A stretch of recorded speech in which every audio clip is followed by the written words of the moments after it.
Hi, brothers and sisters. This is John Casilag, and welcome to Pathways of Hope. Today's Gospel reflection is taken from the 4th chapter of the book of Luke, verses 14 to 21. The Gospel goes, Jesus returned to Galilee in the power of the Spirit, and news of him spread throughout the whole region. He taught in their synagogues and was praised by all. He came to Nazareth, where he had grown up, and went according to his custom into the synagogue on the Sabbath day. He stood up to read, and was handed a scroll by the prophet Isaiah. He unrolled the scroll and found the passage where it was written, "The Spirit of the Lord is upon me, because he has anointed me to bring glad tidings to the poor.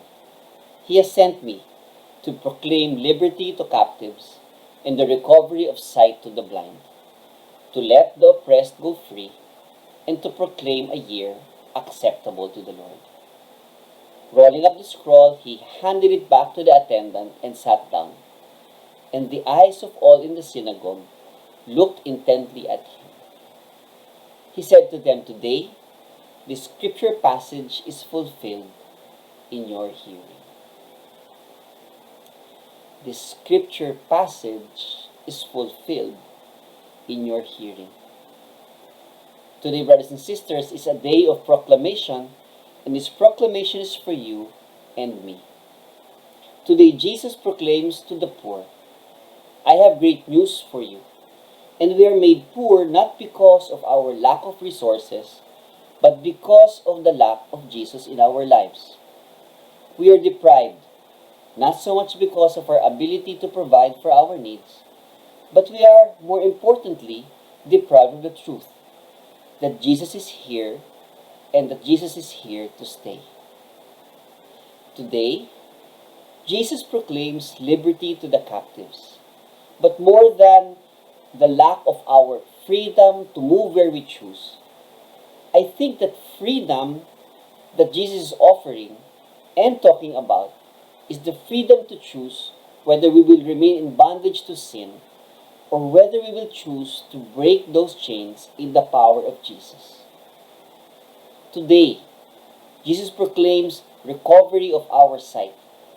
Not so much the physical blindness that may prevent us from seeing, but the blindness to the goodness of the Lord, blindness to the abundance of blessing in our lives, blindness to the relationships that God has gifted us that bring us closer and not farther from God. Today as well, Jesus also proclaims freedom for the oppressed, which Proverbs 31 defines as those who cannot speak for themselves, the poor, the needy, and the destitute. Freedom, brothers and sisters, is declared a second time, and maybe this time, not so much for those who are not free, but for those whose circumstances prevent them from living their lives in the dignity as sons and daughters of God.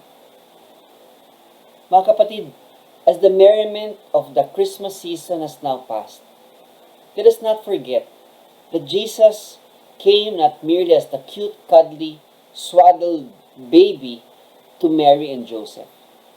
More importantly, I think that we are called to remember that the coming of Jesus also includes a proclamation, a very public declaration that he is the one sent by God, identified generations prior by the prophet Isaiah, full of wisdom, almost 2 decades before his own public ministry. His public declaration is this: "I am the one who will love you with a love that you have never known. I am the one who will offer you freedom, not only from sin, but from anyone who might be oppressing you. And I am the one who will open your eyes to the wonders of a personal, growing, and fulfilling relationship with me." Jesus, brothers and sisters, is speaking. The question is, are we listening?